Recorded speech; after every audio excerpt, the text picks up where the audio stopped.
నమస్తే, welcome to hello doctor. ఈ రోజు హలో డాక్టర్లో రెనోవా ఎన్ఐజిఎల్ హాస్పిటల్స్ నుంచి డాక్టర్ రాఘవ్ సునీల్ గారు మనతో పాటు ఉన్నారు. Senior consultant endoscopic spine surgeon and orthopaedic surgeon. సార్తో మాట్లాడదాము. మనం చూస్తే రీసెంట్ డేస్లో ప్రతి ఒక్కరు కూడా అంటే 20 years నుంచి వాళ్ళు కూడా చాలామంది నడుము నొప్పితో బాధపడుతున్నాము, బ్యాక్ పెయిన్ అంటున్నారు. సో అసలు ఈ బ్యాక్ పెయిన్ ఎందుకు వస్తుంది, రీజన్స్ ఏంటి, వచ్చిన తర్వాత స్టేజెస్ ఏమైనా ఉంటాయా, సిమ్టమ్స్ ఎలా ఉంటాయి, రాకుండా ఎటువంటి జాగ్రత్తలు తీసుకోవాలి, వచ్చిన తర్వాత ట్రీట్మెంట్ ఆప్షన్స్ ఏ విధంగా ఉన్నాయి, డాక్టర్ అడిగి తెలుసుకుందాం. Hello doctor. హలో అండి.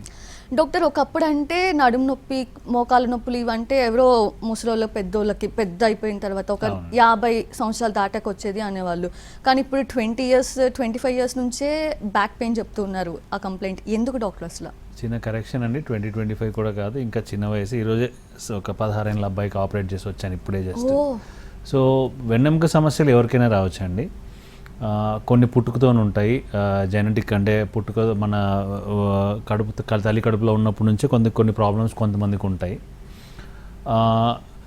కొన్ని టీనేజ్లో వస్తాయి, ముఖ్యంగా అమ్మాయిల్లో వస్తాయి. అంటే అక్కడ చిన్న క్రాక్ లాగా ఉంటుందన్నమాట.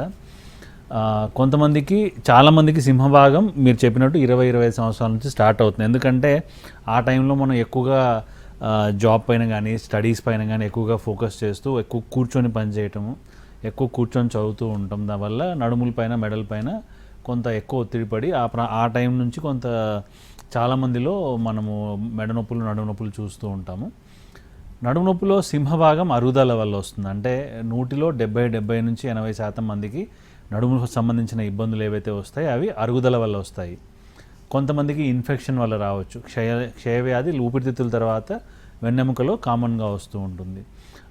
కొంతమందికి పుట్టుకతో నేను ఇంతకుముందు చెప్పినట్టు ఉన్న ఇబ్బందుల వల్ల రావచ్చు. కొంతమందికి యాక్సిడెంట్స్ వల్ల, అంటే కింద పడడం వల్ల, దెబ్బ తగలడం వల్ల ఫ్రాక్చర్స్ కానీ డిస్లొకేషన్స్ కానీ జరుగుతూ ఉంటాయి. కొంతమందికి క్యాన్సర్ వల్ల జరుగుతుండొచ్చు, ముఖ్యంగా వయసు పైబడిన వాళ్ళకి. అలాగే శరీరంలో ఎక్కడైనా క్యాన్సర్ వచ్చినా కూడా వెన్నెముకలో దాని సెకండరీస్, అంటే అది స్ప్రెడ్ అయినప్పుడు వెన్నెముకకి చేరుకునే అవకాశం ఎక్కువగా ఉంటుంది. ఇంకా బాగా వయసు అయిన వాళ్ళు ఆస్టియోపోరోటిక్ ఫ్రాక్చర్స్ అంటాం. అంటే చిన్న దెబ్బ తగిలినా కూడా ఎముక నలిగిపోవటము, ఎముక కుంగిపోవటము, దానివల్ల ఫ్రాక్చర్స్ అవ్వడం, ఇలా రకరకాల కారణాల వల్ల వెన్నెముక సమస్యలు వస్తూ ఉంటాయి. మనకు మనం కనుక్కోవాల్సింది, చేయాల్సింది ఒక స్పెషలిస్ట్ పని ఏంటంటే ఈ నొప్పి ఎందుకు వచ్చింది, దీని కారణాలు ఏంటి, ఏ కారణాన్ని మనం ట్రీట్ చేయాలన్నది మనం ఫస్ట్ నిర్ధారించగలిగితే ప్రాబ్లం ఈజీగా సాల్వ్ చేసుకోవచ్చండి. అండ్ డాక్టర్, ఆడవాళ్ళు మగవాళ్ళని మనం సెపరేట్ చేస్తే వీళ్ళ ఇద్దరిలో కూడా ఎవరిలో ఎక్కువ కనిపిస్తుంది డాక్టర్?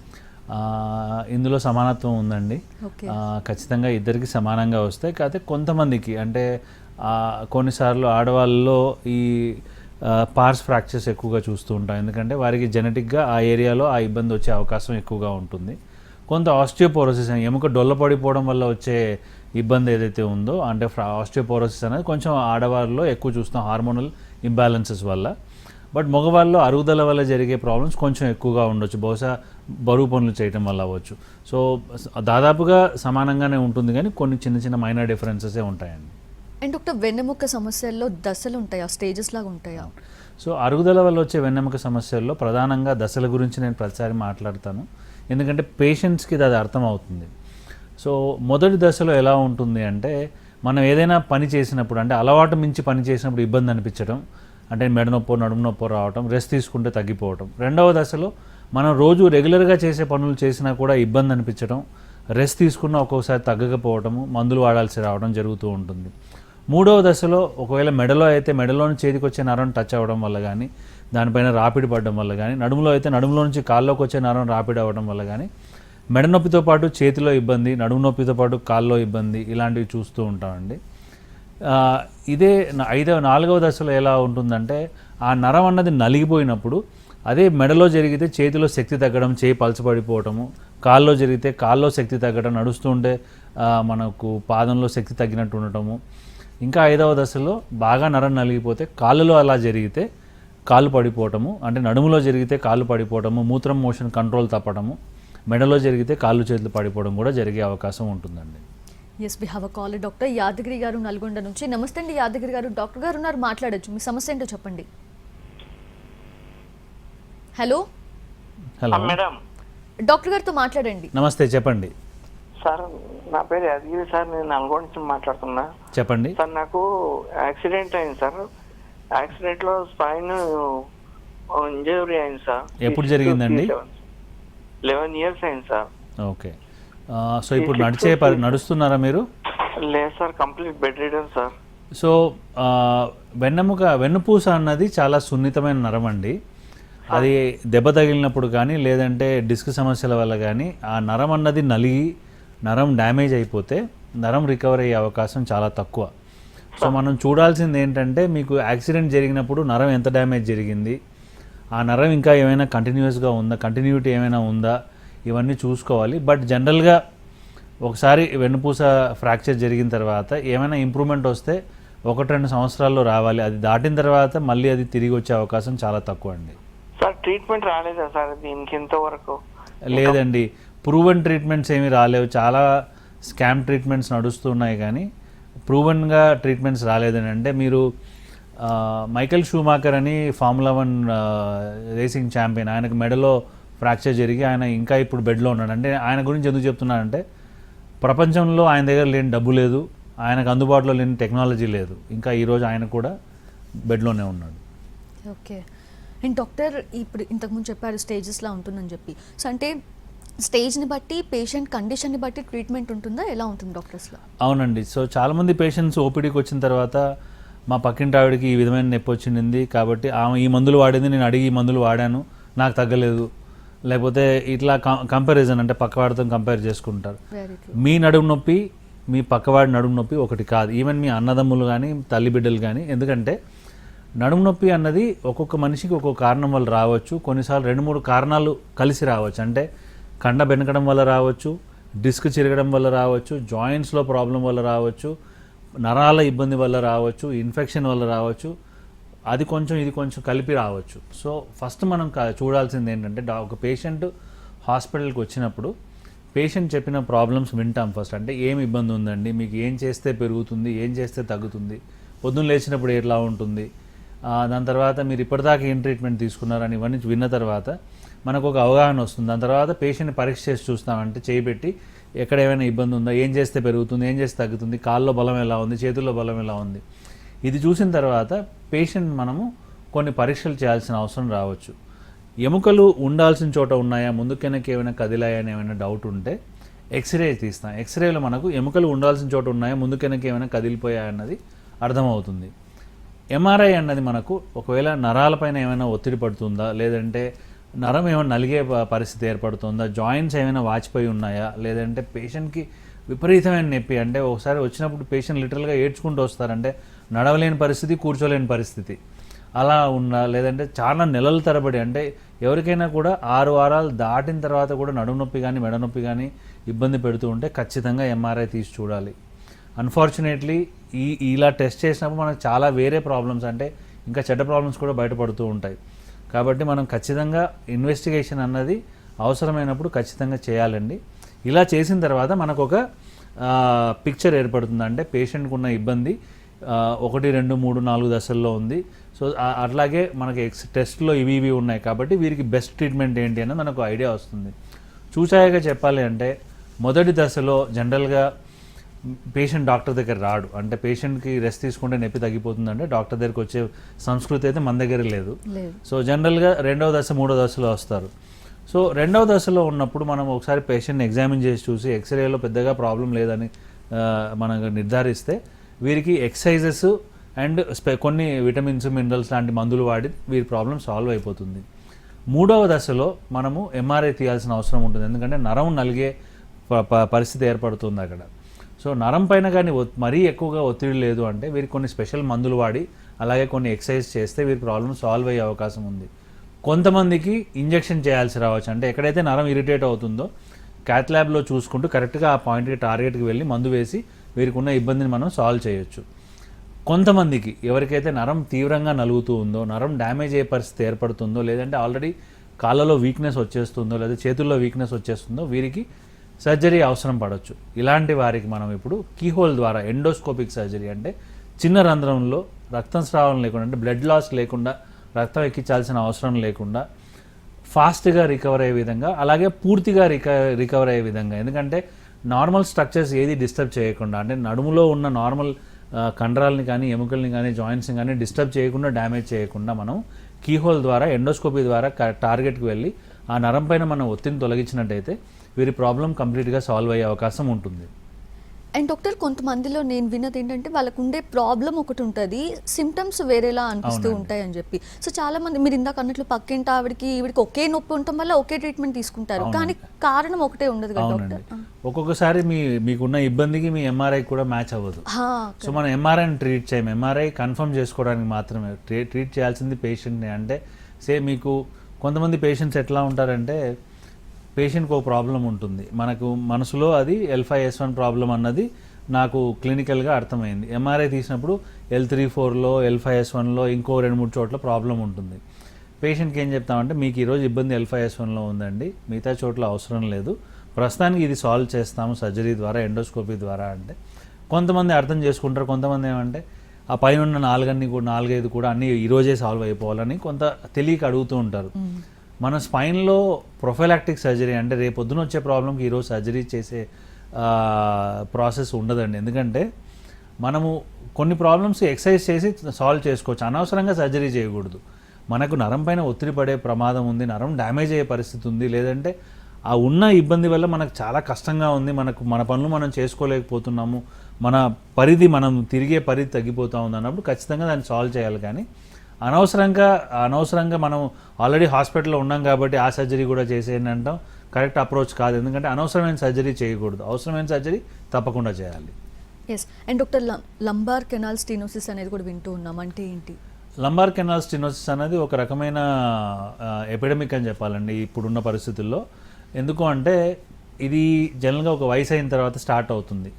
కెనాల్ స్టెనోసిస్ అంటే కెనాల్ పూడుకుపోవడం, అంటే ఎట్లాగైతే మన ఇరిగేషన్ కెనాల్స్ పూడుకుపోతాయో అలాగే మన వెన్నుపూస ప్రయాణించే ఈ కెనాల్, అంటే మెదడు జనరేటర్ అనుకున్నామంటే కరెంటు తయారవుతుంది శరీరాన్ని నడిపించేదానికి.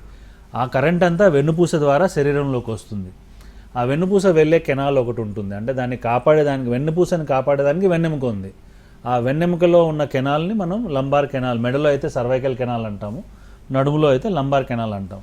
రకరకాల కారణాల వల్ల, అంటే మనం చేసే పనుల వల్ల ఆ నడుము పైన పడే ఒత్తిడిల వల్ల, అంటే ఒకసారి ఎవరికైనా డిస్క్ ప్రాబ్లం వచ్చి ఆ డిస్క్ ప్రాబ్లం మనం సరిగ్గా ట్రీట్ చేయలేకపోయినా, లేదంటే పక్కన ఉన్న జాయింట్స్ అరిగిపోయి అవి వాచిపోవడం వల్ల కానీ, లేదంటే అక్కడ ఉన్న ఆ ప్రాంతంలో ఉన్న కండ పెరగడం వల్ల కానీ ఆ కెనాల్ రాను పూడుకుపోతుంది. ఆ కెనాల్ పూడుకుపోయినప్పుడు ఏముందంటే స్లోగా మనకు కాళ్ళకి కరెంట్ అనేది తగ్గిపోతూ వస్తుంది. ఇది స్లోగా జరుగుతుంది కాబట్టి పేషెంట్ దీన్ని ఇబ్బంది ఉందని పోల్చుకునే లోపే ప్రాబ్లం బాగా ముదిరిపోతుంది. అంటే దీని ప్రధాన లక్షణం ఎలా ఉంటుందంటే నడక తగ్గటం. అంటే ఒకప్పుడు కిలోమీటర్లు కూడా సునాయాసంగా నడిచేవారు, రాను నడక తగ్గుతూ వస్తుంది. అంటే పోయిన సంవత్సరం నేను 1 కిలోమీటర్ నడిచేవాడినండి, ఇప్పుడు ఒక 1/2 కిలోమీటర్ నడిస్తే ఇబ్బందిగా ఉందని చెప్తూ ఉంటారు కొంతమంది. ఈ పరిస్థితి ఎక్కడికి వస్తుందంటే తీవ్రత పెరిగే కొద్దీ 4 అడుగులు వేయాలంటే కష్టపడుతూ ఉంటారు. నడిచినప్పుడు ఏమవుతుంది, వాళ్ళకి నడుము నొప్పి కానీ, తొడల్లో కానీ, పిడుదుల్లో కానీ, పిక్కల్లో కానీ నొప్పి రావడం కానీ, బలం తగ్గడం కానీ, లేదంటే బరువు ఎక్కినట్టు ఉండటం కానీ వచ్చి ఆగిపోవాల్సి వస్తుంది. ఆగి మళ్ళీ ఇలా ముందుకు వంగి కొంతసేపు నించున్న తర్వాత కానీ, లేదంటే ఎక్కడో చోట కూర్చుండిపోతారు. అలా కూర్చున్న తర్వాత మళ్ళీ కొంత ఉపశమనం వస్తుంది, మళ్ళీ కొంత దూరం నడగలుగుతారు. ఇవన్నీ కూడా లంబార్ కెనాల్ స్టెనోసిస్ లక్షణం. ఇది కూడా ఇంకా ప్రాబ్లం పెరిగే కొద్ది ఏమవుతుంది, మీ కాళ్ళు సన్నబడుతూ వస్తాయి. మీరు గమనిస్తే కొంతమందికి వయసు అయిన తర్వాత కాళ్ళు ఇలా వాడిపోతూ వస్తాయి, అంటే లిటరల్గా సన్నబడుతూ వస్తాయి. కొంతమందికి ఏమవుతుంది, కాళ్ళలో శక్తి తగ్గిపోయినప్పుడు, ఎందుకంటే మన నడుము కింద భాగంలో మీ కాళ్ళకు కానీ, మీ మోషన్ కానీ, మీ మూత్రం కంట్రోల్ కానీ ఇవన్నీ కూడా నడుము నుంచి రావాల్సిందే కరెంటు. సో ఆ కరెంటు తగ్గిపోవడంతో మూత్రం ఆపుకోలేకపోవడం, ముఖ్యంగా ఆడవాళ్ళలో ఎక్కువగా చూస్తామంటే ఒకసారి మూత్రం సెన్సేషన్ వచ్చిన తర్వాత, వాళ్ళకి ఆ స్పర్శ తెలిసిన తర్వాత ఆపుకోలేకపోవడం, పరిగెత్తుకెళ్ళి బాత్రూమ్కి వెళ్ళిపోవాల్సి రావడం, లేదంటే బట్టల్లోనే మూత్రం వెళ్ళిపోవడం. మలబద్ధకం అంటే మోషన్ సరిగ్గా అవ్వకపోవడం. ఒక వయసు అయిన తర్వాత మోషన్ సరిగ్గా అవ్వకపోవడానికి కారణం కూడా ఈ లంబార్ కెనాల్ స్టెనోసిస్ కావచ్చు. తీవ్రత బాగా పెరిగితే ఎలా ఉంటుందంటే నడిచేటప్పుడు పేషెంట్కి ఏదో దూదిపై నడుస్తున్నట్టు, అంటే చాలామంది చెప్తుంటారు నడుస్తూ ఉంటే ఏదో దూదిపై నడుస్తున్నట్టు ఉందండి, పాదంలో ఏదో కుచ్చుకుంటున్నట్టు ఉంది, ఏదో తేడా ఉంది, నడుస్తూ ఉంటే నా పాదం గడపకు తగులుతూ ఉంది, చెప్పు జారిపోతుంది అని కూడా చెప్తూ ఉంటారు. ఇవన్నీ కూడా లంబార్ కెనాల్ స్టెనోసిస్ లక్షణాలే. సో ఈ ప్రాబ్లం కానీ మనము తొందరగా కనుక్కోగలిగితే చిన్న ఎక్సర్సైజెస్ చేసుకొని మనం ఇంకొంతకాలం ఇబ్బంది లేకుండా గడుపుకోవచ్చు. మోడరేట్ ప్రాబ్లం ఉన్నప్పుడు నడుములో ఒక ఇంజెక్షన్ చేసుకుంటే కొన్ని సంవత్సరాల పాటు కూడా రిలీఫ్ వచ్చే అవకాశం ఉంటుంది. కాకపోతే ఎవరికైతే నరం బాగా తీవ్రంగా నలిగిపోతూ ఉంటుందో, లేదంటే కాల్లో శక్తి తగ్గిపోతుందో, నడక తీవ్రంగా అంటే నడక ఒక 50 మీటర్లు కూడా నడవలేని పరిస్థితి ఏర్పడుతుందో, వాళ్ళకి మనము ఆ కెనాల్ పూడిక తీయాలి. ఇప్పటిదాకా అది ఓపెన్ సర్జరీలో చేసేవారు. అలాంటప్పుడు స్క్రూస్ వేయాల్సిన అవసరం కూడా ఎక్కువగా ఉండేది. ఎందుకంటే ఆ కెనాల్ పూడిక తీసే క్రమంలో మనం పక్కనున్న ఎముకలన్నీ కూడా డిస్టర్బ్ చేసేవాళ్ళం. ఇప్పుడు ఎండోస్కోపీ ద్వారా మనకు 3-4 చోట్ల ఈ ఒత్తిడి ఉన్నా కూడా సేఫ్గా ఒకే రోజు ఆ పూడికంతా కూడా చిన్న రంధ్రంలో తీసే అవకాశం ఉంది. అంటే బ్లడ్ ఎక్కించాల్సిన అవసరం లేదు, ప్రొలాంగ్డ్ హాస్పిటల్ స్టే అవసరం లేదు. పొద్దున చేస్తే మరుసటి రోజు ఇంటికి వెళ్ళిపోవచ్చు, మీ పనులు మీరు చేసుకోవచ్చు, ఒకళ్ళపైన ఆధారపడాల్సిన అవసరం లేదు. అంటే నెలల తరబడి మంచంలో పడుకోవాలి, కదలకుండా ఉండాలి, ఇలాంటిదన్నీ ఉండవండి. వచ్చిన ప్రాబ్లం వల్ల ఎక్కడొస్తుందంటే ఎవరైతే పేషెంట్స్ కాళ్ళు పడిపోయిన తర్వాత, కాళ్ళలో కంప్లీట్గా శక్తి తగ్గిపోయిన తర్వాత, యూరిన్ కంట్రోల్, మోషన్ కంట్రోల్ తప్పిన తర్వాత వస్తే వారికి సర్జరీ చేసినా ఖచ్చితంగా రిలీఫ్ ఉంటుంది. ఎంత రిలీఫ్ ఉంటుందని చెప్పడం చాలా కష్టం. Okay, we have a caller. Doctor నమస్తే అండి, మీ పేరు చెప్పండి, అలాగే మీ సమస్య ఏంటో చెప్పండి. హలో హలో నమస్తే మేడం. సమస్య ఏంటో చెప్పండి. సార్ మేడం మాకు బ్యాక్ పెయిన్ ఉంది మేడం, నడుము నొప్పి, కొంచెం డిస్క్ స్లిప్ అయిందంట. కొంచెం గట్టిగా మాట్లాడరా, డాక్టర్ గారు వింటున్నారు, కొంచెం గట్టిగా. హలో మేడం, డిస్క్ స్లిప్ అయింది అన్నారు మేడం హాస్పిటల్ పోతే. ఎంఆర్ఐ తీసారా మీకు? MRI తీసినారు madam. ఓకే, మీకు నడుములో నుంచి కాల్లో కూడా నొప్పి వస్తుందమ్మా? అవును సార్ కరెక్ట్. కాల్లో శక్తి ఏమైనా తగ్గిందా? ఏం లేదు సార్, మామూలుగానే ఉంది. సో ఇట్లా ఉన్నప్పుడు ఏంటంటేనండి, మీకు మిమ్మల్ని ఒకసారి పరీక్ష చేసి కాల్లో వీక్నెస్ లేదు, కాల్లో బలం తగ్గలేదు అంటే కొన్ని మందులు పెడతామండి. ఆ మందులు వాడిన తర్వాత కూడా మీకు తగ్గకపోతే నడుములో రూట్ బ్లాక్ అనే ఒక ఇంజెక్షన్ చేస్తే మీ ఇబ్బంది తగ్గే అవకాశం ఉంది. ఎందుకంటే నరం మరీ పూర్తిగా నలగలేదు, నరం డ్యామేజ్ అవ్వలేదు, ఆ నరం శక్తి తగ్గేంత పరిస్థితి లేదు అంటే ఇంజెక్షన్ చేసుకుంటే మీ ప్రాబ్లం తగ్గొచ్చు. ఒకవేళ ఎంఆర్ఐలో కానీ నరం పైన ఒత్తిడి బాగా ఎక్కువగా కనపడుతూ ఉంటే ఎండోస్కోపీ చేసి ఆ చిన్న ముక్కను తీసేస్తే మీ ప్రాబ్లం సాల్వ్ అయిపోతుంది. సర్జరీ అయిన తర్వాత కానీ, ఇంజెక్షన్ అయిన తర్వాత కానీ, లేదంటే మందులతో నొప్పి తగ్గిన తర్వాత కానీ మీరు నడుము సంబంధించిన ఎక్సర్సైజెస్ చేసుకోవడం చాలా ముఖ్యం. అది మీరు చేసినంత కాలం మీకు ఇబ్బంది లేదు, మీకు అది శ్రీరామ రక్ష. మీరు ఏ రోజైతే మీరు ఎక్సర్సైజ్ చేయడం ఆపుతారో మళ్ళీ ఆ రోజు నుంచి మళ్ళీ మీకు ప్రాబ్లం మొదలయ్యే అవకాశం ఉంటుంది. అండ్ డాక్టర్ ఫిజియోథెరపీ ఇలాంటివి కూడా కొంతమంది చెప్తూ ఉంటారు, సో అవి ఎంతవరకు హెల్ప్ అవుతాయి డాక్టర్? ఫిజియోథెరపీ తప్పకుండా హెల్ప్ అవుతుందండి. ఫిజియోథెరపీ నడుము నొప్పిలో సపోర్టివ్ రోల్ ప్లే చేస్తుంది. మొదటి దశలో కానీ రెండవ దశలో కానీ మందులతో పాటు ఫిజియోథెరపీ అన్నది చాలా ఇంపార్టెంట్. ఫిజియోథెరపీ అంటే ఏదో మెషిన్ పెట్టడం అన్నది ఫిజియోథెరపీ కాదండి, అది లేజీ మ్యాన్స్ ఫిజియోథెరపీ. ఫిజియోథెరపీ అంటే ఎక్సర్సైజ్ చేయాలి. కొన్ని మొబిలైజేషన్స్, మ్యానిపులేషన్స్ అంటే అక్కడ ఉన్న టైట్నెస్ని తగ్గించేదానికి చేయొచ్చు. అంతేగాని డిస్క్ని లోపలికి పంపించేస్తాము, ఎముకల్ని అన్ని పొజిషన్లోకి తీసుకొచ్చేస్తాం అన్నది అది ఇట్స్ ప్యూర్ క్వాకరీ అండి, అది నమ్మడానికి లేదు, అట్లా ఉండదు. డిస్క్ అన్నది వెనక్కి వెళ్ళిందంటే మందుల వల్ల వెళ్ళదు, ఫిజియోథెరపీ వల్ల వెళ్ళదు, ఇంకో శరీరం దాన్ని తినే ప్రయత్నం చేస్తుంది. కాబట్టి కొంచెం ఒక మిల్లీమీటర్ 2 మీటర్ ష్రింక్ అవ్వచ్చు. అంతేగాని డిస్క్ బయటకు వచ్చింది లోపలికి వెళ్ళిపోతుంది, ఎముకలు జరిగిపోయిన పొజిషన్లోకి వచ్చేస్తాయి అన్నది అవన్నీ ఒట్టి మాట అండి. బట్ డెఫినెట్గా exercise as a part of physiotherapy చాలా ఇంపార్టెంట్, చాలా useful. Yes. And doctor L1, L2, L4, L5 చూసుకుంటే మనం L4, L5లో సర్జరీ అయింది డాక్టర్, తర్వాత L1, L2 కూడా ప్రాబ్లం వచ్చినప్పుడు వెంటనే మళ్ళీ మనం సర్జరీకి వెళ్ళొచ్చా, లేదంటే ఏదైనా గ్యాప్ ఇవ్వాలంటారా? ఎండోస్కోపీలో అయితే మనం మరుసటి రోజైనా అంటే అవసరం పడితే నెక్స్ట్ డే అయినా చేయొచ్చండి. ఎందుకంటే చాలా మినిమల్ ఇన్వేజివ్ ప్రొసీజర్. అంటే కొన్నిసార్లు మేము మత్తు మందు కూడా ఇవ్వకుండా లోకల్ అనస్థీసియాలో చేసే ప్రొసీజర్స్ ఉంటాయండి. కాబట్టి అనస్థీసియా రిస్క్ తక్కువ, రికవరీ ఫాస్ట్గా ఉంటుంది, కాబట్టి ఇబ్బంది లేదు. మీరు ఇంకో మంచి క్వశ్చన్ అడిగారు.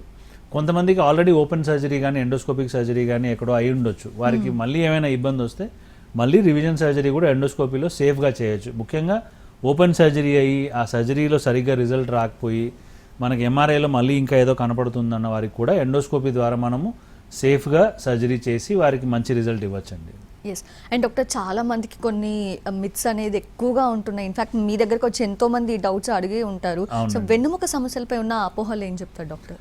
సో ప్రధానమైన అపోహ ఏంటంటేనండి, ప్రాణం పోయినా సర్జరీ చేయించుకోకూడదని కొంతమంది మాట్లాడుతూ ఉంటారు. అంటే అది చాలా దురదృష్టకరం అండి. ఎందుకంటే వెన్నెముక సమస్యలు క్వాలిటీ ఆఫ్ లైఫ్ ఇష్యూ. అంటే మన మనస్థైర్యాన్ని, తర్వాత మన కుటుంబాన్ని కూడా ఇబ్బంది పెడుతుంది. ఎందుకంటే మనిషి ఒక పని చేయలేకపోయినప్పుడు ఒకటి ఆర్థికంగా ఇబ్బంది పడతారు, అలాగే డిప్రెషన్లోకి వెళ్ళిపోతారు.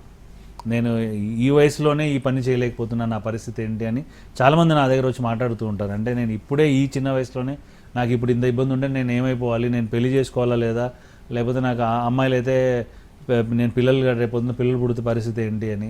అలాగే పెద్ద పెద్ద కంపెనీల ఎండీలు అంటే ₹1,00,00,000 శాలరీ తీసుకునే వాళ్ళు కూడా ఉద్యోగాలు మానేసిన వాళ్ళు ఉన్నారు నడుము నొప్పితో బాధపడుతూ.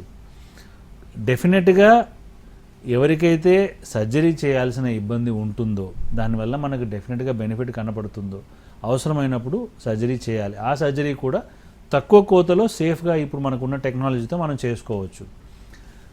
దయచేసి మీకు ఏమైనా వెన్నెముక సమస్య ఉంటే మీ పక్కింటి వాళ్ళని ఎదురింటి వాళ్ళని కాదని మీరు ఒపీనియన్ అడగాల్సింది స్పెషలిస్ట్ని, నాలాంటి స్పెషలిస్ట్ని కానీ ఇంకోళ్ళు కానీ కలిసి మీరు వచ్చి మీ క్లినికల్గా కలిసి మీ రిపోర్ట్స్ చూపించి మీ ఒపీనియన్ తీసుకొని దాని తర్వాత మీరు డెసిషన్ తీసుకోవాలి. కానీ పక్కింటి వాళ్ళ మాట ఎదురింటి మాట వాళ్ళని వినదండి. ఎందుకంటే మంచి రిజల్ట్ వచ్చిన పేషెంట్ ఎవరితోని మాట్లాడు, రిజల్ట్ సరిగ్గా రాని వాళ్ళ గురించి మనకు ఎక్కువగా తెలుస్తూ ఉంటుంది.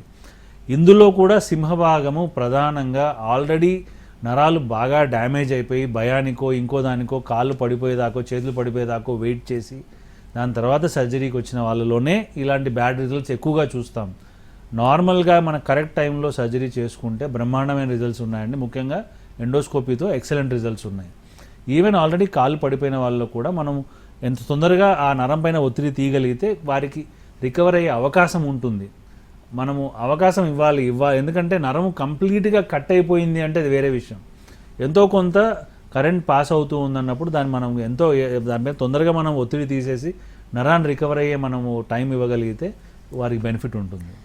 అండ్ డాక్టర్, ఇంత అవేర్నెస్ కల్పిస్తున్నా మీరు ఇలా స్టూడియోస్కి వచ్చి ఇంకా చాలా మందిలో ఎలాంటివి వింటూ ఉంటామంటే ఆడవాళ్ళు అయితే ఎస్పెషల్లీ మాకు డెలివరీ టైంలో స్పైనల్ కార్డ్కి ఇంజెక్షన్ ఇస్తారు, సో మేము ఇంకా ఇది మేము అనుభవించాల్సిందని ఫీల్ అవుతూ ఉంటారు ట్రీట్మెంట్కి వెళ్ళకుండా. సో బేసిక్గా ఏంటంటే ప్రెగ్నెన్సీ టైంలో ఒకటి బరువు పెరుగుతాం, అలాగే మసిల్స్ అన్నీ స్ట్రెచ్ అయిపోతాయి. ఇక్కడ కండరాలు, ఈ కండరాలు గట్టిగా ఉన్నప్పుడే మనకు కోర్ స్ట్రెంత్ ఉంటుందన్నమాట. ఆ కండరాలు స్ట్రెచ్ అయినప్పుడు కూడా మనకు వీక్నెస్ అనేది ఒకటి వచ్చే అవకాశం ఉంటుంది. అలాగే బేబీ పుట్టిన తర్వాత పాలు ఇవ్వడానికో ఇంట్లో పనికో 100 సార్లు రోజు ముందుకు వంగటం లేయటం ఇవన్నీ జరుగుతుంటాయి. కాబట్టి జనరల్గా లేడీస్కి ప్రెగ్నెన్సీ తర్వాత నడుము నొప్పులు వచ్చే అవకాశం ఉంటుంది. నడుములో వేసే ఇంజెక్షన్కి దీనికి ఎటువంటి సంబంధం లేదండి. ఇది సైంటిఫికలీ దీనిపైన రీసెర్చ్ చేసి ప్రూవ్ చేశారు. సో అటువంటి అపోహలు ఏం పెట్టుకోని అవసరం లేదు.